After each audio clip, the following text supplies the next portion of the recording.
예, 금요일 묵상의 시간입니다. 14만 4천은 타협하는 길이 아니라 말씀대로의 길을 걸은 사람들이다. 14만 4천은 타협하는 길이 아니라 말씀대로의 길을 걸은 사람들이다. 자, 이런 제목으로 이번 주간 마지막 묵상 함께 나누겠습니다.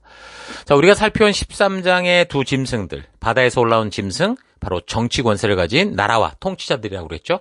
또 땅에서 올라온 짐승, 하나님의 말씀을 사용하면서도 자기들의 종교 권세를 위해 사용하는 그런 종교 세력들, 이것들은 결국 주님 다시 오셔서 심판하실 때까지 이 세상에서 저들이 섬겨야 될 백성들을 속이고 죽이면서 마치 자기들의 소유고 노예고 소모품인 것처럼 사용할 것이다라는 것을 알 수 있었습니다.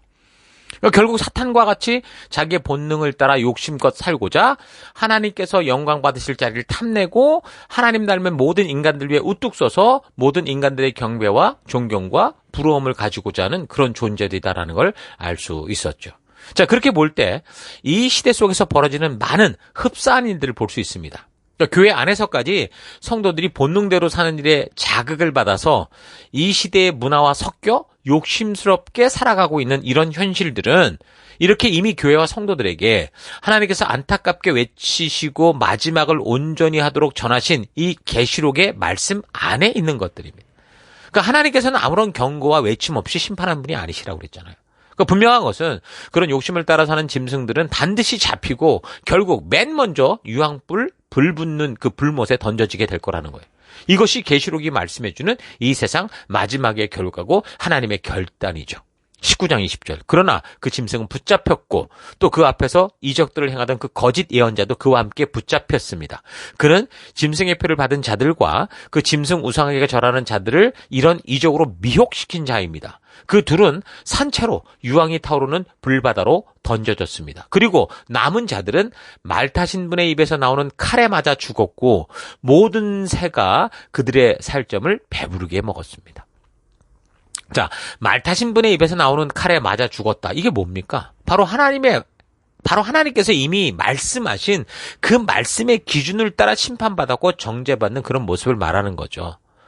자, 이렇게 13장에서는 사탄, 국가권세, 거짓 선지자, 음녀의 얘기를 통해서 이 역사 속에 온 열방들이 어떻게 살아가며 어떻게 사탄이 하나님을 닮은 사람들을 사탄 자신과 같이 지옥의 동반자로 만드는지 이걸 알려주고 있습니다. 자, 그리고 계속해서 마지막 14장에서는 또 다른 장면이 나와요. 14장 1절. 또 내가 보니 보라 어린 양이 시온산에 섰고 그와 함께 14만 4천이 서 있는데 그들의 이마에는 어린 양의 이름과 그 아버지의 이름을 쓴 것이 있더라. 내가 하늘에서 나는 소리를 들으니 많은 물소리와도 같고 큰 우레소리와도 같은데 내가 들은 소리는 검은 고 타는 자들이 그 검은 고를 타는 것 같더라. 그들이 보좌 앞과 내 생물과 장로들 앞에서 새 노래를 부르니 땅에서 속량함을 받은 14만 4천 밖에는 능히 이 노래를 배울 자가 없더라. 자, 지금 14장은 이제 12장과 우리가 살핀 13장의 그 결과, 그러니까 이제 영육간의 세상 역사의 마지막 상황이 어떻게 되는지를 보여줍니다. 그래서 14장은 핍박과 박해를 참고 이긴 그 14만 4천 명이 부르는 노래로 이야기를 시작하죠. 여기서 말하는 시온산은 그 주변의 장면을 볼 때는 이 땅에 있는 시온산이 아니고 하늘에 있는 어떤 것이다라는 걸 알 수 있어요. 그리고 여기서 말하는 14만 4천은 모든 나라와 족속과 백성과 방언에서 예수를 그리스도로 믿고 하나님의 계명을 바르게 지켜서 인침받은 모든 무리를 말하는 것을 알 수 있습니다. 4절에 그 사실을 분명하게 말해주죠. 14만 4천 명이 누구냐? 4절. 이 사람들은 여자와 더불어 더럽히지 아니하고 순결한 자라. 어린 양이 어디로 인도하든지 따라가는 자며 사람 가운데서 속량함을 받아 처음 익은 열매로 하나님과 어린 양에게 속한 자들이니 그 입에 거짓말이 없고 흠이 없는 자들이더라. 그러니까 하나님을 찬양하는 14만 4천 명은 여자와 더불어 더럽히지 않았다고 하는데 여기서 말하는 여자는 그 세상의 거짓 종교, 음녀, 인간의 본능을 따라 욕심대로 살게 하는 그런 존재를 말하는 거죠. 그러니까 쉽게 말하면 14만 4천 명의 사람들은 자기 느낌, 자기 감정, 자기 본능을 따라 욕심대로 행하지 않았고 하나님의 법도와 규례와 명령과 계명을 따라 그렇게 우리를 인도하는 어린 양이 어디로 인도하든지 그 길을 따라갔고 거기서 순종하던 사람들을 말하는 거예요. 그래서 12장 또 14장의 표현대로 하면 하나님의 계명을 지키고 예수의 증거를 가진 성도들인 거죠. 자, 이 사람들은 어떤 상황과 환경이 다가와도 변명하는 인생이 아니었고요. 예수가 유일한 그리스도, 구세주 되심을 믿고 하나님 말씀대로만 순종하는 삶을 살았던 그런 사람들이더라는 거예요. 뭐 무슨 아브라함의 혈통적 후손들인 이스라엘 족속 유대인들을 말하는 게 아니고요. 그 누구이든 예수를 그리스도로 믿고 하나님의 말씀을 따라 끝까지 믿음을 지킨 존재들을 말하는 겁니다. 그래서 불이 섞인 유리바다 건너편 그 어린 양이 계시는 곳으로 오게 된 사람들을 말하는 거죠. 저들은 하나님의 말씀만 알고 말로만 믿는다고만 하는 게 아니었고요. 예수를 그리스도로 믿기에 그 어린 양이 인도하고 말씀하고 이끄는 곳 어느 곳이든 말씀대로 그 약속을 따라 순종하며 나아갔고 증인으로 행했고 하나님과의 약속을 지켜나갔던 그런 사람들을 말하는 겁니다. 우리가 거짓말을 하게 되는 대부분의 이유가 뭘까요? 대부분 보면 약속을 지키지 않아서 그래요. 약속을 지키면 거짓말할 게 없는데 지키지 않으니까 변명하고 거짓말을 하죠. 그러니까 이렇게 마지막 날 불이 섞인 유리바다 건너편에서 하나님을 찬양할 수 있는 사람들은 그 삶이 어땠다라는 거예요. 하나님이 말씀하는 대로 순종했던 사람들이, 약속을 지켰던 사람들이라는 거예요.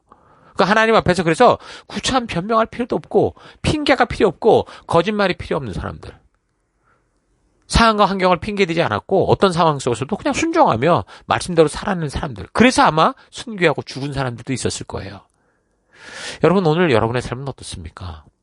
나의 만족과 유익을 위한 삶을 위해서 이 하나님의 말씀을 변형시키고 바꾸고 이런 게 아니라 어떤 상황과 환경이 다가와도 우리가 그것을 이겨내고 하나님의 말씀대로 서가는 여러분과 제가 되기를 축원합니다. 영적인 성장 과정에서 어린아이의 시절이 있죠.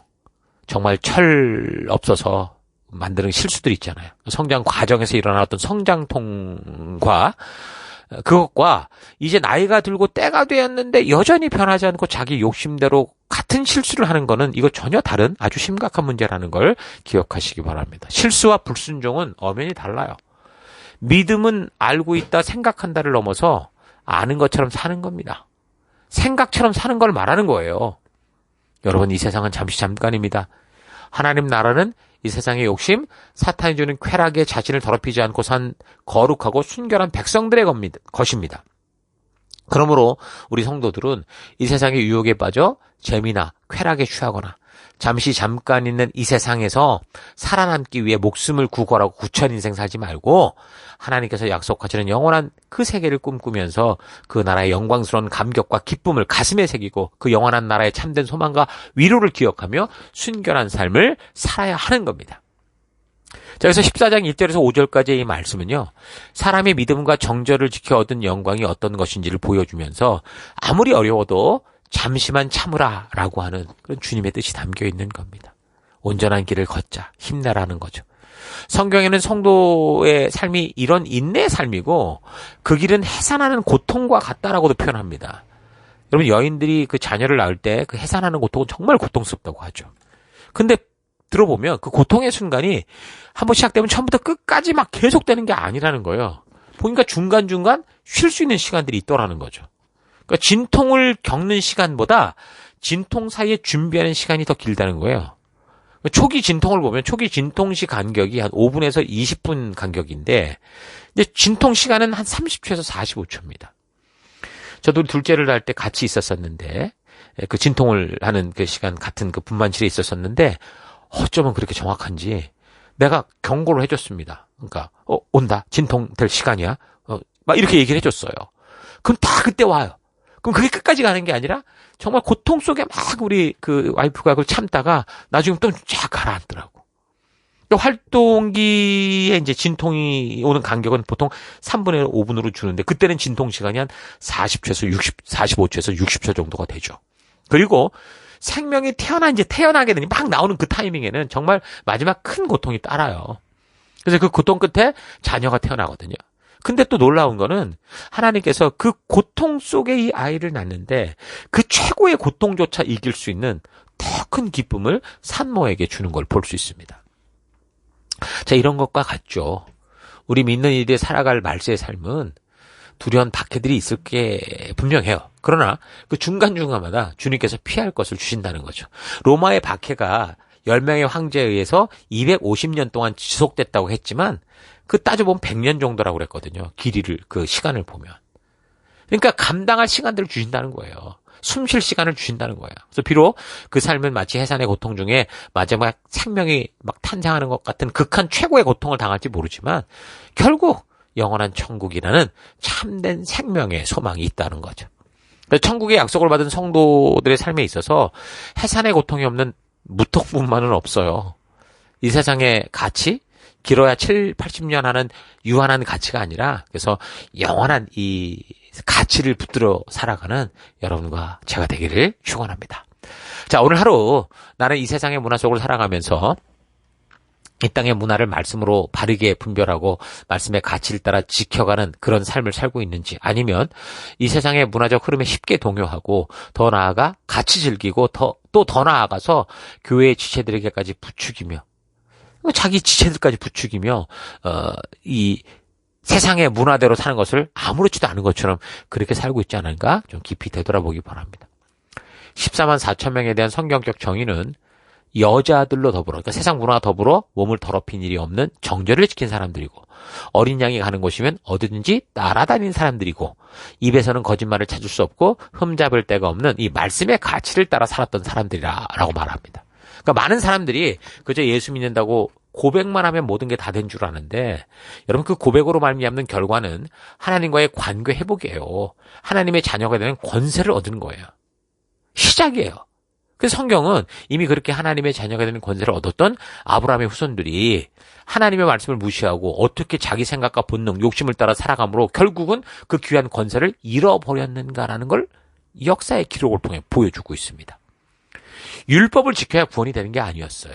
율법은 하나님의 백성된 사람들에게 하나님 백성된 가치를 알게 하는 거였죠. 그래서 은혜와 믿음으로 구원된 그 백성들은 이 말씀의 가치를 따라 우리가 어떻게 살아가야 되는지라는 믿음의 길을 알 수 있었던 거죠. 아브라함은 하나님이 심판하셔야 될 만큼 가나안의 타락한 문화 속에서 살았지만 그 문화에 동의되지 않았죠. 그 세상의 가치를 따라가지 않았습니다.